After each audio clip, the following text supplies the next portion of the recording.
Good evening. I want to welcome you and call to order this meeting of the Floresville ISD Board of Trustees for the date of June 24th, 2026 at 6:30 p.m. Let the record show there is a quorum of board members present. Myself, Stephen Shodrock, Mr. Craig Mutz, Mr. Jason Sabota, Dr. Joel Odom, and Terrell Shellhouse. Furthermore, let the record show that this meeting has been duly posted in accordance with the Texas Open Meetings Act. This is an open meeting and we welcome members of the public to observe. Please note that public comment should be reserved for the public comment portion of the agenda. We kindly ask that no comments or questions be made outside of that time. Should you have any questions or comments, we welcome you to contact the administration directly. I thank you in advance for the cooperation. I'd also ask you to please silence your cell phones, if you don't mind, please. Mr. Mutz will lead us off in prayer, followed by myself with the pledges. Heavenly Father, thank you for the opportunity to gather and serve our school and our community. We ask for your wisdom, guidance, as we make decisions that affect our students, teachers, staff, and families. Help us lead with integrity, listen with respect, and work together in unity. Give us compassion so that every decision reflects what is best for our students and our district. We pray for the safety and success of our students and ask your blessings, our educators, staff, and families. In Jesus' name we pray. Amen. Amen. I Pledge allegiance to the flag of the United States of America and to the republic for which it stands, one nation, under God, indivisible, with liberty and justice for all. Honor the Texas flag. I pledge allegiance to thee, Texas, one state, under God, one indivisible. Please let the record show that Dr. Martinez joined the meeting at 6:32. Welcome, Dr. Martinez. Mr. Sabota will now recite our FISD vision and mission statement. The FISD vision statement is character, knowledge, confidence. Our mission statement is FISD is committed to the development of innovative, lifelong learners who possess character traits to achieve personal and professional success. Thank you. Dr. Owen will now recite our FISD goals, please. The FISD goals are excellent student outcomes, superior workplace environment, exceptional customer service and community engagement, and strategic resource management. We will now do a round robin of the board recitation of the FISD core beliefs. Our FISD core beliefs are, in FISD, we believe all students feel safe and supported in a developmentally and academically challenging environment. Families are welcome partners in their children's education. Faculty and staff are compassionate, dedicated, adaptable individuals who are student-centered. Campus leadership is fair, equitable, and clearly communicates and engages with stakeholders.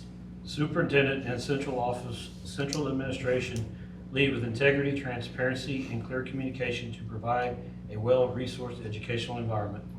Trustees provide student-centered and fiscally responsible leadership and transparent and ethical support of all stakeholders. Overview of good governance and code of ethics. Each month, we highlight one of our good governance indicators and code of ethics that the FISD's Board of Trustees follow to promote the best interests of the district as a whole. This month, for the code of ethics, we're highlighting commitment to service. I will focus my attention on fulfilling the board's responsibility of goal setting, policy making, and evaluation. I will diligently prepare and attend board meetings. I will involve personal involvement in activities the board has delegated to the superintendent. I will seek continuing education that will enhance my ability to fulfill my duties effectively.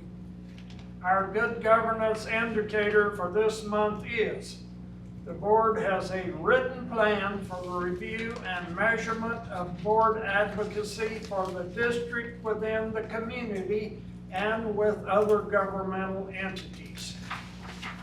Thank you all for all of that. Now we come to a part of our meeting agenda that's not normal, but it's very important. We're going to have a recognition of Dr. Gilstrap. This will be his last meeting with us.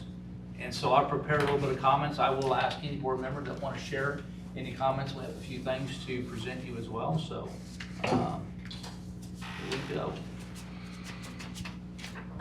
Thank you, Dr. Gilstrap, for your commitment to FISD. Your detailed knowledge of the Texas public education and school operations has been a tremendous resource to our district, and you served as a leader to our educators, staff, and board of trustees. There were many small and large initiatives that you and your leadership team and administrators accomplished to move our students forward and prepare them for the future. We as Board of Trustees will forever be grateful for your contributions and wish you and your family, Gail and Emily and Luke, all the best wishes as you enter a new chapter in your public education career.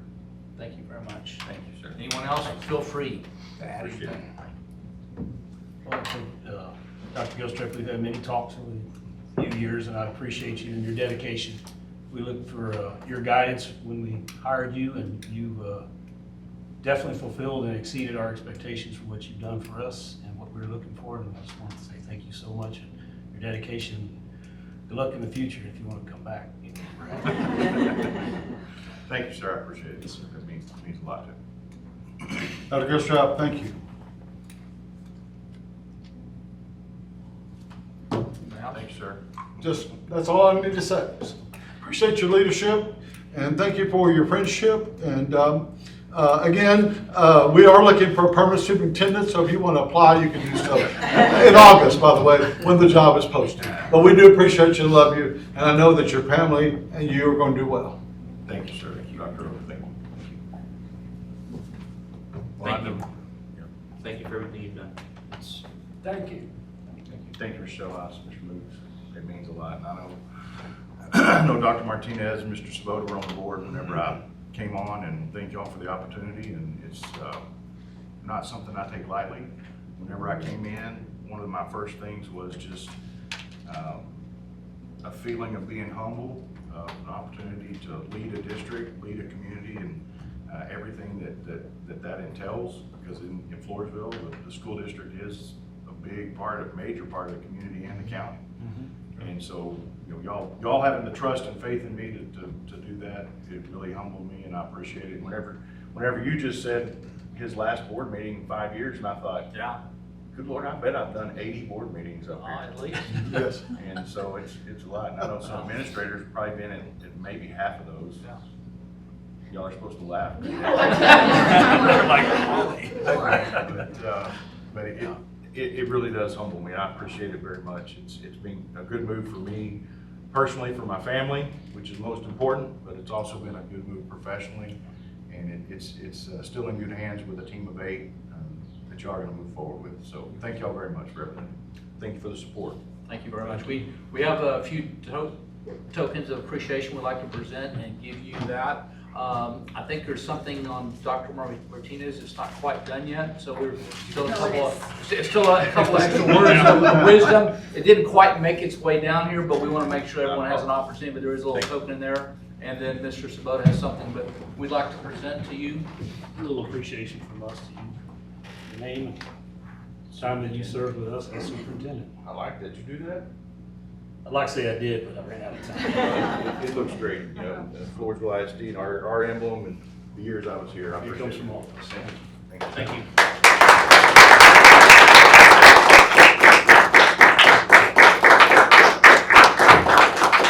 Sure. Thank you. Mr. Shaw, thank you, sir. As you said, probably any time, just get right in front, get our picture taken. All right. Yeah. All right. You You want want to- to all the time? They'll get pictures. You're in the middle. It's your turn. I don't guess you really see that picture, can you? Kind of hold it at an angle like that. Get everybody in here. All right, now 1, 2, 3. We'll take one more. 1, 2, 3. Got it. Do we all do sad faces now? Like, Yeah.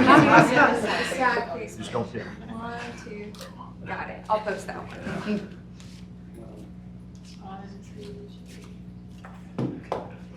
Thank y'all very much. Thank you again. Yes, sir. Yes, sir. Thank y'all. Yep. Can I take one real quick with the administrators? Whatever you wanna do. And what about your wife? Would like Administrators. administrator's your wife? Ms. Gill? She needs to come up. Yes. Gail, come on. She needs to come. Y'all, board members, y'all get back there if you want to, and get behind us. Yeah, we can do that. You get right by your meeting. Also, you have somebody take a Sure. Yeah, we're gonna have someone take a picture. Alyssa. Meredith, you're part of this I team. know. Dr. Calavo, can you take a picture? Miss Draper can take. Okay, Rachel can do it then. That's the thing. Sorry. I love this. Sorry. Okay, ready? All right, 1, 2, 3. Again. I'll just get it. Yeah. Thanks, sir. Yes, sir. Thank y'all very much. Mr. Cruz, thanks, sir. Mr. Rios. Appreciate it. Yes, sir. Thank you, Mike. Yes, sir. You too. You too. Pena? Good. I want to share that. Thanks so much, sir.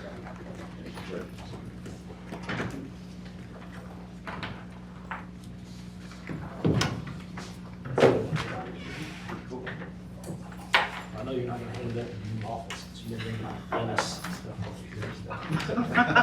Don't put it in the closet, baby. I requested that because I wanted the spelling girls. Hang her on back there. Thank y'all. All right, we have 2 public comments, and I'm aware, Ms. Petrie. Just those two. Okay, great. Let me read some information before we open those up. The board encourages comments about the district from members of the public. Anyone who has signed up to speak in advance of the meeting in accordance with the board procedures will do so at this time. The board will ask that each participant's comments pertain to the district business and be no longer than 2 minutes. Remember, the board may not discuss or act upon any issues that are not posted on our agenda. In addition, the board has adopted policies to provide prompt and equitable resolution of complaints and concerns for employees, students, or their parents, and the general public. Copies of district policies and procedures on public comment and filing complaints are available at www.fisd.us. And at this time, I have Miss Marissa Terry is one of our first public comments. And Ms. Petrie, if you'll help me keep the track of time, please. Thank you. Okay, so it'll be short and it's off the top of my head, just related to communication. So for example, I believe I just overheard that in August, the superintendent position will officially be posted. So like, we've heard no communication as far as the superintendent, the interim, and I realize it's on the executive session for tonight. I get that it hasn't been done, but any communication is helpful. Even just letting us know that in August officially it'll be posted and an interim and all that stuff. As far as I did go to the workshop, and there were so many things there that I have not spoken about, because it's a workshop, right? It's not a final anything. But also because context, and the workshop provided the context, right? Out of context, things seem crazy. For example, the, what was it? HB 9, where the property taxes, we're gonna lose 4% of property taxes. People like me are not saving any money, right? Our taxes are going to still hurt the way they always do. But if you let people know property taxes, the revenue from that is gonna decrease, here's why. Businesses are gonna be saving on their property taxes. That sort of information is so important. And you get it from coming to the workshop, but I don't want people to lose that context. So if you can communicate that to people, Terrell mentioned the childcare last time, and people do have questions, why isn't it both campuses? You guys answered that really well. There's a completely legitimate reason why it can't be at both campuses. So if you could just find some way to communicate that, good, now we have an answer. So anyway, off the top of my head, all right, thank you guys. Thank you, Ms. Terry, for your comments. We appreciate that. Thank you. The next public comment is from Jesse Berlanga. Yes, sir. Please, sir. Yes, sir. Oh, sorry, bad knee. Good evening, Dr. Gilstrap, board president, members of the board. First, I want to say to you, Dr. Gilstrap, thank you for your time here, serving our kids in this district. We really appreciate it, and we're glad to see you leave. Thank you to your wife for being a part of getting here. Yeah, she was. All right. So, hey, the only thing I really wanted to speak about is the board agendas. It'd be nice to see supporting documents when you post a board agenda, just so the community could know what you're speaking about. I mean, unless you've been part of a board like you guys or been around school districts for 17 years like I was, sometimes you can read something and not know what they're going to actually talk about. Supporting documents would be great. Most districts do it on their board books, and just, you know, might get more folks to show up just to see what you're speaking about. But if we can include some supporting documents, that would be great. And last but not least, you know, I'm an old transportation guy. I hope there's some money in the budget to buy some school buses. Thank you for your time. I appreciate your comments, Mr. Berlanga, and I wish there was a lot of money for school buses. So thank you for that.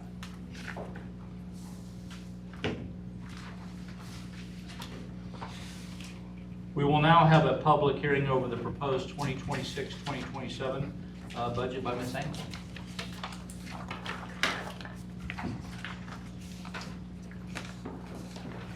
Good evening, Mr. Shadrack, Dr. Gilstrap, members of the board. This evening we will conduct our public hearing on the proposed 26-27 budget.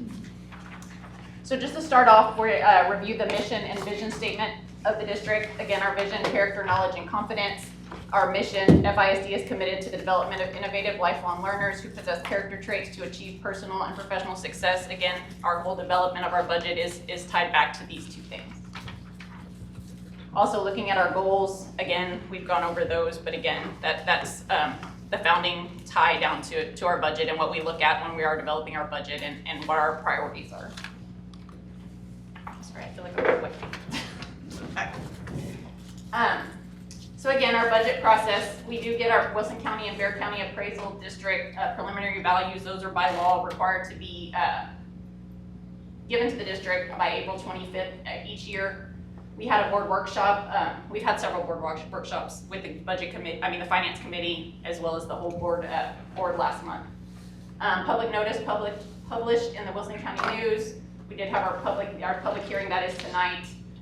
Final budget approval will also be presented tonight, and then we will approve the tax rate not until September 14th of 2026. Again, we have to have that approved by September 30th every year. We do have to wait for the state, for TEA, to give us our MCR, our maximum compressed tax rate. That usually happens at the beginning of August, and so we adopt our tax rate at our meeting in September. This is just a copy of the notice of public meeting that was published in the newspaper. Looking at our total tax rate history for the last 3 years, from tax year 23 through tax year 25, you can see our tax rate has gone down. Our total tax rate there, again, made up of two different parts, the M&O for maintenance and operating, and the INS, the interest and sinking rates. So you can see the total rates there. Again, they've gone down about 5 cents in the last 3 years. Looking at the factors influencing the budgeting process for this year, we're looking at 26-27 enrollment of about 3,900 students. Our ADA, that's maintaining a 94% attendance rate of 5372, and again, still House Bill 2 that passed last year influencing on the budget. Looking at our average daily attendance and our enrollment history over the last 10 years, you can see where we have been, our attendance rate there. 10 years ago, our ADA was 3714. This past year, it was 3538. So you can see our enrollment there. We were at 3982. We were at 3901 in snapshot this year. So again, you can see the dips there from COVID, trying to work our way back, but it's been a slow process. So factors influencing the budget this year, tax year 26 property values, preliminary values were at about $2.2 billion. Again, that is a 4.12% decrease over tax year 25 certified values. Again, as we explained in the budget workshop, that is due to the businesses and how businesses are valued now due to legislation. Our tax rate collection, we usually enjoy a high rate of collection, so 98%, so that's the percent we're looking at for this year as well. Our compressed tax rates, again, those are last year's compressed tax rates. We can't look at ours until TEA gives us those MCRs, usually beginning of, or always at the beginning of August. So looking at the 26-27, the board approves the general fund, the food service fund, and the debt service fund. So the three funds that we approve. We're gonna look at revenues and appropriations, our debt obligations, and our tax rate history again. So looking at the revenue for the general fund, we're looking at local revenue of $13.3 million, state revenue of $29.8, and federal revenue in our general fund of $200,000. So that's going to be a $43.3 million budget in our general fund. That is down, we're looking at down $1 million from this past year, or from this current year that we're in. So the state provides, what is that, 68? Yes, 68.3%, and local is about 31.2%. Looking on the appropriations side, we have instruction budget of $24 million, our instructional and student support of a little over $6 million, administrative support about $1.5 million, our operations and support services $10.7 million, debt service in the general fund. This is not our bonds, these are our maintenance tax note, which this is the last year we have to pay those off, as well as any short-term loans like our printers and copiers, things like that. New GASB regulations have come out requiring you to put them here. So that's $210,000. Other operating, we're looking at $653,000 for the total budget there again of $43.3. If you look at the budgeted revenues versus the budget expenditures, we are showing a balanced budget for this year. We are looking at a step raise for all teachers, 2.5% for admin, 3.5% for auxiliary employees. That is built into this budget. We have saved, what we did cut out of the budget was some of the maintenance things we did this past year. We did the track as well. That was right at $1 million. We are saving, I believe it's 3 FTEs on the instructional side at the high school level, well, 2 at the high school, 1 at the elementary campus, for some savings there, which is where we're getting the money to be able to fund those raises. Also, the money we've been able to give at Christmas, the bonus check, it has not been TRS credible compensation. We're going to put that into a raise, which does make it TRS credible compensation. So therefore, it does contribute to their retirement. Yeah. Fund balance, our audited fund balance as of last June was $12.2 million. TA does recommend a fund balance of 3 months operating expenditures. Ours is right at 10.3 million. So you can see there we do have a healthy fund balance.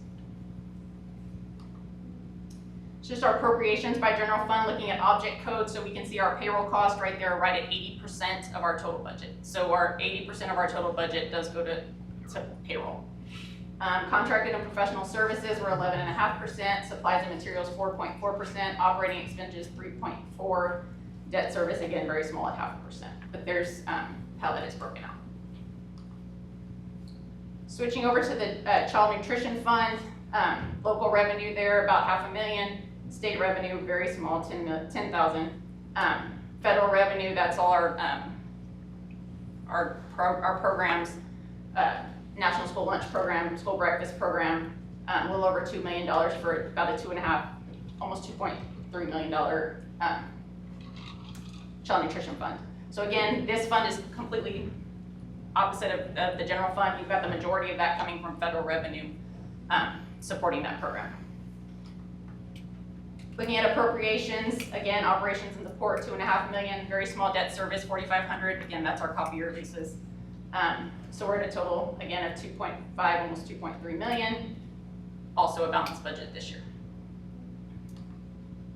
Looking at our debt obligations for this year, we have about $3.2 million in principal that we will be paying down on our bonds, $1.3 million in interest, for a total debt obligation for this year for the district of a little over $4.5 million. Looking at our tax rate history over the last 10 years, our total tax rate history, we've decreased by about 59 cents over the last 10 years in our total tax rate. So then there again, split into the two, M&O tax rate, INS tax rate. Just as a reminder, M&O is what funds our daily operations. INS is strictly to pay off debt obligations, bond obligations. So our revenue on our debt service fund, we're looking at a little over $4 million in local revenue. Again, that's taxes. State revenue about $500,000 for a total, again, of the $4.5 million. It's all in debt service. That's all this fund can pay for. So therefore, we do have a balanced budget there. Looking at the combined revenues of all three funds, we're looking at local revenue of almost 18 million, state revenue of a little over 30 million, federal revenue of 2.2, so a total budget that the board approves of a little over $50 million. Again, this is the three combined funds, so your general fund, your child nutrition fund, and your debt service fund. Looking again at how the appropriations and they combine out, again, this is looking at your instruction, your instructional and student support, admin support, operations, debt service, other operating costs for your total budget there, again, of $50 million. So looking at 2026, 27 and beyond, potential enrollment growth, again, we did not see that this year. We're hoping that will be ticking back up for us. Property value growth, property tax legislation, the impacts and sustainability of House Bill 2 over the long run. And again, the legislature goes back into session in January for the 90th Texas legislative session. So we'll see what happens there, as well as any special sessions that would come out of that. Also, our upcoming timeline, July 25th is when we receive our certified values from our local appraisal districts. August 2026, TA will provide our MCR, maximum compressed tax rate. September 14th will be our tax rate hearing and our tax rate adoption. Just to thank you there, and any questions? Are there any questions on the hearing? A lot of numbers there. I'm sorry? A lot of numbers there. Yes, there are a lot of numbers there. We appreciate all the hard work with that. I know, when we look at our local money, it's a little bit easier to control that. It's state monies that we have to put that in the budget, but we don't have complete control of it. Correct, absolutely. And it's subject to change with the 90th legislative session. Yes, I know. But with that, since enrollment was down, some of the reshuffling of headcount as a result of the decrease in student enrollment is we've right-sized basically our employment based upon that. Correct. That's where those FTs are coming from. We did, through attrition, we were able to get some positions this year because we saw the dip in enrollment. And then going into next year, we've also done a staffing analysis to make sure we're not overstaffed, which is what a lot of districts do, and that's how they get into overstretched in their budgets and having to close down campuses and make those tough decisions because they don't make adjustments whenever there's a decline in that enrollment. So we feel like we've made those adjustments to present a balanced budget, but also to be sustainable. Correct. Moving forward. Ms. Engel will be included in that. I know Mr. Blank mentioned the buses, and we talked about that recently, about retrofitting some of that. Was any not able to make that happen? This year, we were not able to It's get gonna be any of that in, no. Too tight, okay. But I also believe that the state is collecting all that data on how much it's costing, and we all had to submit that to the state. So I'm anticipating the legislators to provide some type of grant opportunities or some type of funding mechanism because obviously it's across the state. Yeah, everybody. It's probably only school districts that are in recapture that are giving money back to the state. Those might be the only districts that can afford to buy new buses, if I had to guess. That makes sense. Right, we saw how much that would cost in Mr. Schuller's presentation. And I didn't know if we had a it's little bit to give, or it was. not really this year, no, not without having to be able to do some of those preventative maintenance things and things that we need to. A lot of districts are depending or waiting to see what the legislature's going to do. or they're looking at bond options to go for bond elections to fund the buses and things like that. Because even if on the retrofit, if I remember, it was like 1.7 mil, It was and then to buy all of the new 1.5, buses yeah. was like 7+ million. Right. 6+ million. Yeah. So it's crazy. Okay. This is a public hearing, so if there are any questions or comments from the public, we can attempt to answer those as well. If there are not, then that concludes my presentation. Thank you. Thank you, ma'am. Next, we'll have the superintendent report by Dr. Gilchrist. Yes, Mr. Jodrock, board members, since the budget workshop, we did receive and I accepted a resignation from Diana Wagner as principal of the Floresville Early Childhood Center. She will be retiring and pursuing educational opportunities outside of public education, so she will be resigning at the end of this month. We want to thank her for leading our campus and walking us through the opening of that campus, reopening of the Childhood Center, and developing that culture of learning and support, not only for students, but for families, and really having to take staff from north and south and blend them to build that culture. So we want to make sure we thank Ms. Wagner for her help in getting that done. In order to move forward, the position has been posted, so we'll continue to collect resumes and conduct interviews at the appropriate time. We do have a couple of teachers from the campus who have contacted us about wanting to participate in the interview process. So, also provided the board packet this evening is the board meeting calendar for 26-27 school year. Per the policy, regular meetings will be held on the first Monday of each month at 6:30, with 2 exceptions: September due to Labor Day holiday, as well as November due to the election canvassing requirements. So those will be the only times that we don't plan on meeting on the first Monday of the month. Additional meetings may be called or changes may be made, but appropriate communications will be sent out in a timely manner if those change. Also included in the packet are the regular meeting agenda calendar. So we do maintain, and Alyssa maintains, a calendar for each board meeting of items that we routinely do to make sure we don't miss any of those routine things that we have to get done every year. So those 2 things are provided in your packet for your review. We're also in the process of posting communications and information regarding the 2026 board elections as required by law. This year we have 2 places up, single member districts 3 and 5.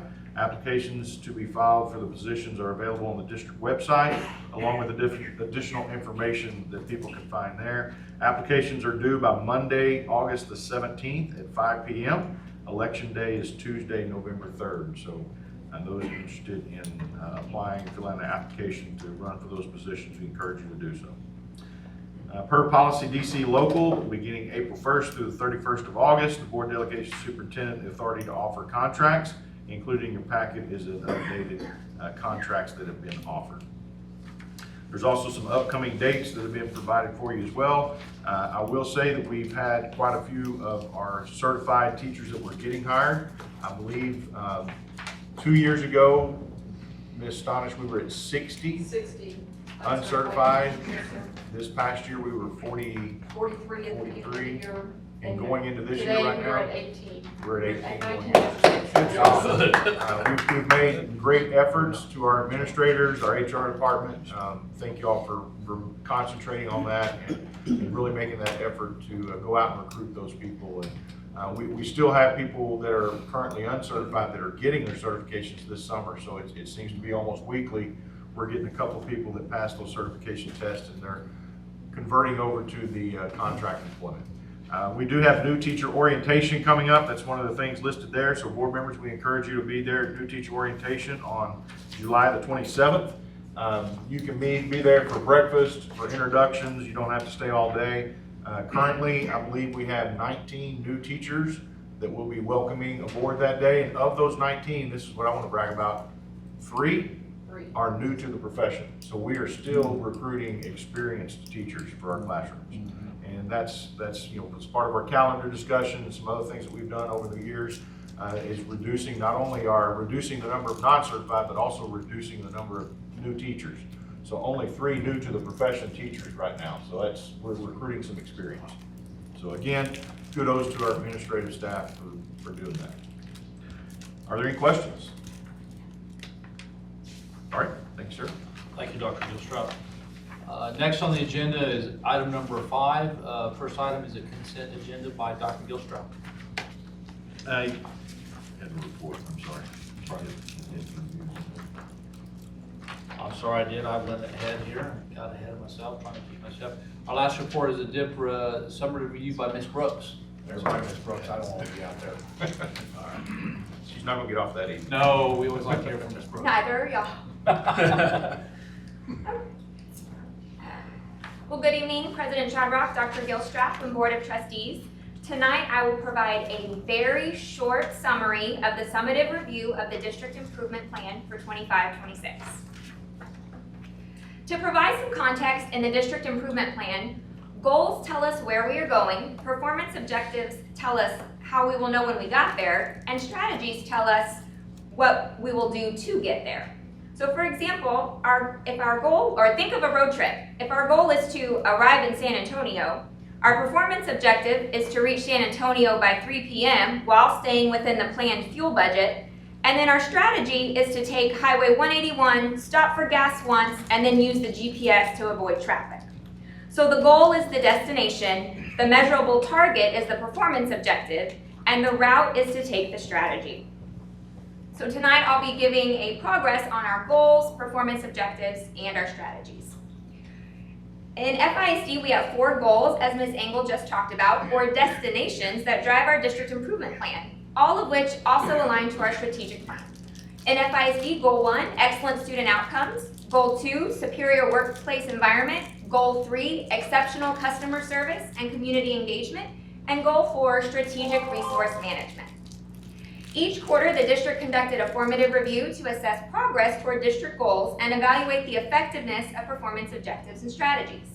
The district and campus leadership team also evaluated our progress in June and completed a summative or final review. You have the complete summative status of these meetings in your board packet. So that was the 49-page attachment in your packet, and it will also be posted on the website. But this is a very short summary tonight. For 25-26, within the 4 goals, FISD has 14 performance objectives or measurable targets. Performance objectives are summatively evaluated at the end of the year as either met performance, significant progress, some progress, or no progress. Of the 14 performance objectives, 50% or 7 met performance, 35% had significant progress, and 14% had some progress. Again, all of the details are in your board packet and will be online. In the final quarter of the review, strategies are also evaluated as either accomplished, meaning 100% of the strategy was successfully implemented and the intended work is complete, or continue and modify, meaning the strategy remains effective and will be continued as written with either modifications or adaptations to maintain any results, or it will be discontinued. The strategy has been fully implemented or the need no longer is within the district. Of the 39 strategies, 41% were accomplished, 59% will be continued or modified into our next school year. The continued strategies will revolve around these themes: improving student attendance, improving student outcomes for math and reading, making sure we're implementing effective instruction to improve learning, providing support for special student groups, including students serviced under special education and gifted and talented, and continuing efforts to recruit and retain highly qualified staff, as well as planning to meet the facility needs within the district. As previously reported in our DIP formative reviews, we've already taken steps to develop the district improvement plan for next school year by including input from various stakeholders. I will bring a recommendation for the board to approve the 26-27 DIP in our August school board meeting. Board of Trustees, do you have any questions? Thank you very much. Thank you for your presentation.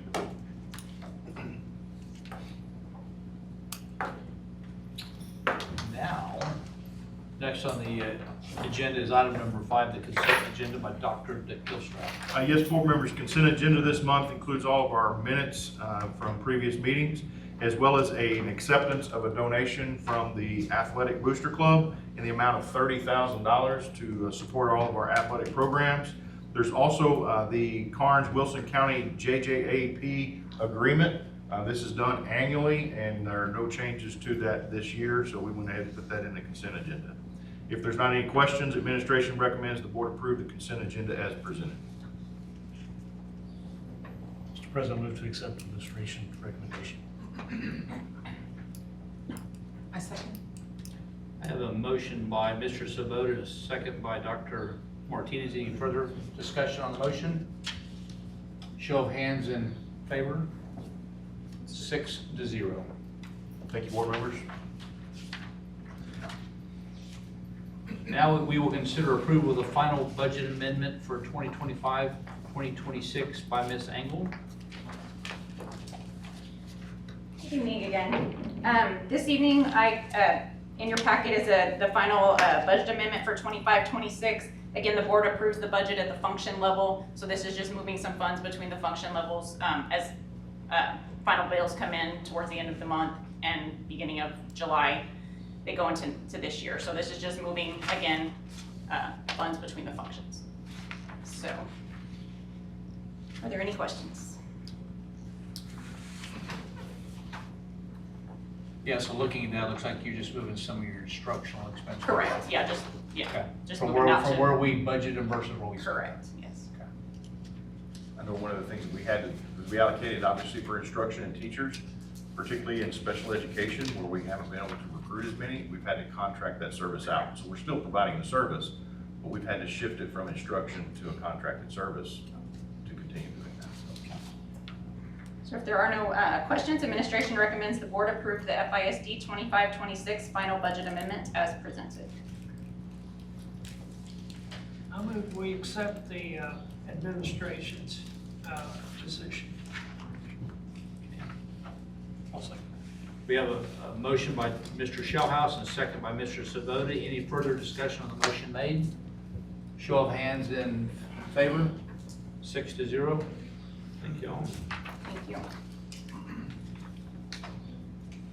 We will now consider approval of the 2026-2027 budget and compensation plan by Ms. Engel and Ms. Stonish. Yes, so once again, Maybe just Ms. Engel. yeah, well, she's right there if you have any We have compensation. questions. She's there. So the board is required to approve the 26-27 budget at the function level as by June 30th each year so that we can start our new year, July 1st. The budget at the function level is being presented to you this evening on the big sheet of paper that you have. So there it is at the function level. The board is also required to approve the compensation plan, which sets employee compensation this year for this year's budget only. The plan has been included in your budget, in your board packet. So again, you can see at the bottom, the $1 million reduction in the general fund, the first column. The food service, you can see it's down, the revenue's down 15,000, but the expenditure's down 515,000. That's because we had to spend down that fund balance this past year. We were doing it per TDA, so we were spending that down this past year. That's why you're seeing that difference there. But at the end of the day, the revenue and expenditure for this year's budget is balanced. And then again, the 599, the debt service fund, is balanced as well. So that last column is just all three funds combined. The compensation plan that we're looking at in this budget includes step raises for teachers, a 3.5 of midpoint raise for auxiliary staff or non-exempt employees, and a 2.5% of midpoint raise for administrators and all the other on the pay grades. So that's the raises we were able to settle in on. Those funds came from obviously reallocation of the stipends that we had passed out in the past, as well as just other attrition of personnel and budgeted projects and maintenance. So I think total raise package was 506,000. 506,000. So we were able to use some of the existing stipend money and or the reduction in our staff Correct. to basically fund the increases for next year. Along with reducing our budget by $1 million. It has not been an easy process. It's been time and effort put into it, conversations with administrators, and looking at every option we can look at. I'm sorry. Because I'm sure we had some rises this past year, the cost of fuel. was Yes, up the cost of fuel considerably, was so. up. Our electrical costs, our utility cost was down a little bit. But fuel cost definitely was up. Right.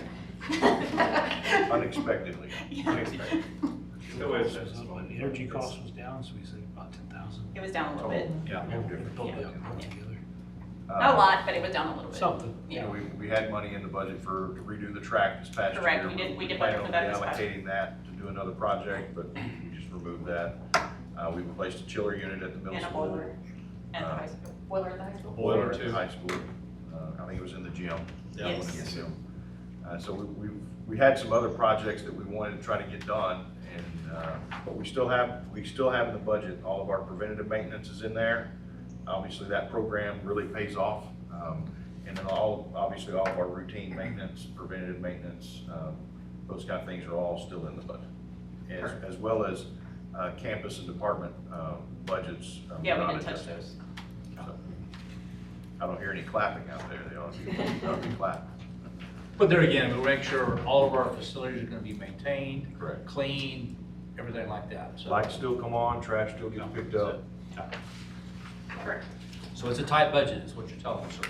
Yes, sir. It is, and it can be adjusted, you know, obviously, if Yes, and we're enrollment kids. does come up, then obviously that's gonna be some additional funds we can do something with.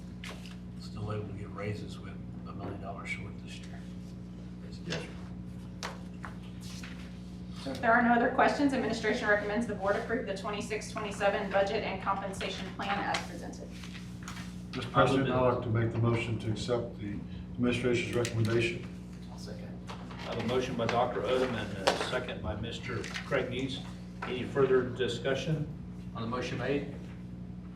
Show of hands in favor of the motion? 6-0. Thank y'all. Thank you, Ms. Thank you, Engels. Ms. Engel, Ms. Anderson. Thank y'all for all that hard work. Very much.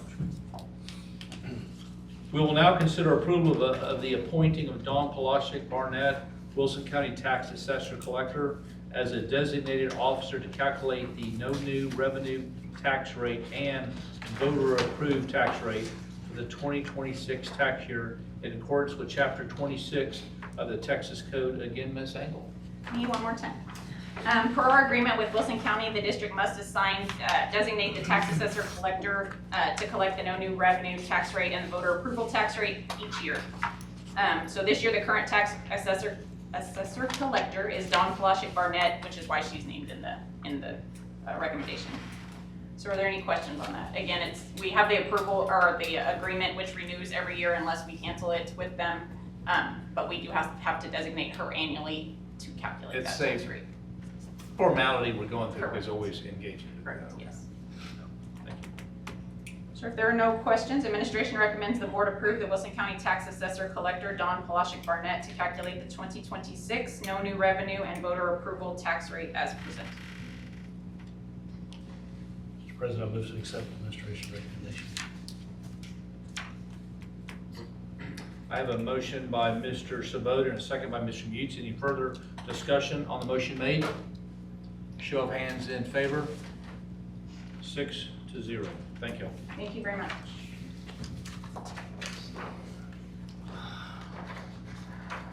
Last, we will consider the approval of bids received by the sale of the district property known as approximate 0.775 of an acre tract of land out. You don't have to do that.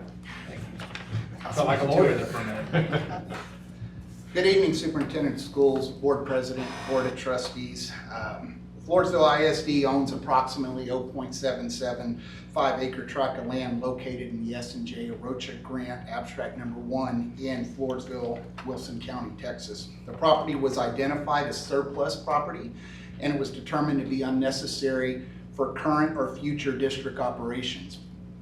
In accordance with applicable laws and board policy, the district advertised the property for sale and accepting sealed bids from interested purchasers.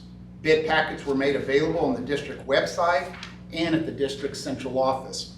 The minimum acceptable bid amount was at $346,000. The deadline for submitting bids was June 18th, 2026 at 2 p.m. At the close of the bidding period, the district had not received any bids for the property. At this time, administration has no action item or recommendation for the board to consider. The board may discuss how to move forward at a future meeting. So part of that, I mean, there was a window. Correct. Remind me, was it 30 days? 30 days. 30 days. So potentially that window was only 30 days. We could have had interested parties that just didn't have a chance to respond. It's possible. We don't know that. We do not know Okay. that, sir. If anything, it created an interest in the community that that property is surplus as the school district deemed it. So there could be people that might be interested now that maybe we're not aware of that. That is true. Yes, sir. Any other questions, board members? Did you have any inquiries? No, sir. None? Not a single. Somebody, Steve's not excited about it So anymore. we did reach out to Circle K, had a conversation with them, and they appreciated the call, would look into it, but submitted no bid, but had no other questions. I will say the city does continue to be interested in it. How interested? Obviously, not at that amount, but they continue to be interested in it. They did call me that day, that afternoon, to say, hey, how'd it go? And of course, totally had no bids. So. Not a fire sale, sir. It's not a fire sale. So, No further questions? Thank you. thank you. No action. Well, you can ask if they have any questions. Do you have any questions about that? Because if so, we could convene into closed session about that property. Not at this time. Good. If you want to ask questions on the contract, that next time, if they have questions. Do you have any questions about the next agenda, the contract for the interim superintendent? Anybody have any questions need to go into closed session about? Attorney is on call if we need to speak to him. I do not. No. Questions? So, if there's no questions, there's no need to go into closed session. Okay. Next action item. At that point, we have concluded our. Next action item. Consider approval of the superintendent agreement. Rick Road. One more time. Consider approval of that. Oh, that's where I was wondering. I got you, Dr. I thought we still got agreement. Well, that's where I was going with that, sir. We did. Oh, yes, but if we didn't need to. go into closed Gotcha, session. yes, sir. Good thing you're here, sir. Here, the lead guy. We will now consider approval of action item 7A, consider approval for the interim superintendent agreement. Turn it over to me. Yes, sir. Board members, we have conducted a search for an interim superintendent over the past month. The board did conduct interviews of multiple candidates and looked at those and had some lengthy discussions about options. And with that being said, we have made a recommendation, the board has made a recommendation to extend an interim superintendent contract to Dr. Lana Calavo, who is here this evening. There is no doubt in my mind that she is the best candidate for this position.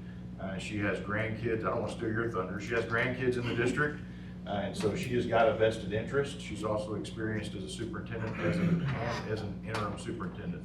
And I think most importantly, from what I know of Dr. Calavo and being in some multiple meetings with her, she is not a lightning rod. She is a very even-keeled, level-headed individual. So I don't see her coming in and making big waves. I think she's here to in the best interest of her grandkids, but also in the best interest of all the kids in Floresville. So if there's no questions, administration recommends the board approve the agreement with Dr. Lana Calavo to serve as interim superintendent as presented.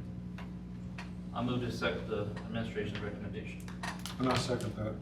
We have a motion by Mr. Mutz and a second by Dr. Odom. Any further questions or discussion on the item that's been presented?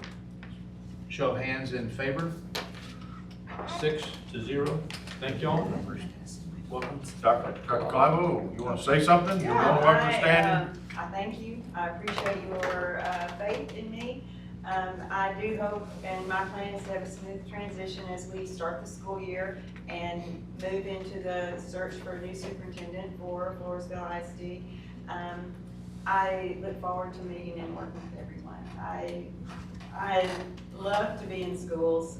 You know, I've done this several times now, so I'm excited to be here. And it is true, my grandson is here. I have another one that'll be in the next couple of years. And so I have a vested interest beyond just public school. So, and I've worked with a number of your employees already. It's a small world in education. You know, it's no secret that I have known Coach Martinez for a number of years now. And he's worked, and we work together in Natalia, so I'm excited about that. There's some other, I just kind of glanced through, there's some other teachers and coaches that I already know as well, so I'm excited to be here. Thank I you look very forward much for to being it. here. Thank you, ma'am. Well, to welcome to our school, welcome to our, oh, I guess I can't say welcome to the community, because it sounds like you're here already, but thank you for. Well, I come a lot, I mean. Thank you very much. Yes, thank you. Nothing else, we can adjourn. All right, we will now now conclude our agenda for this meeting. If there's any further business, I hear none. The meeting is adjourned at 7:26. Thank you, board members. Thank you all.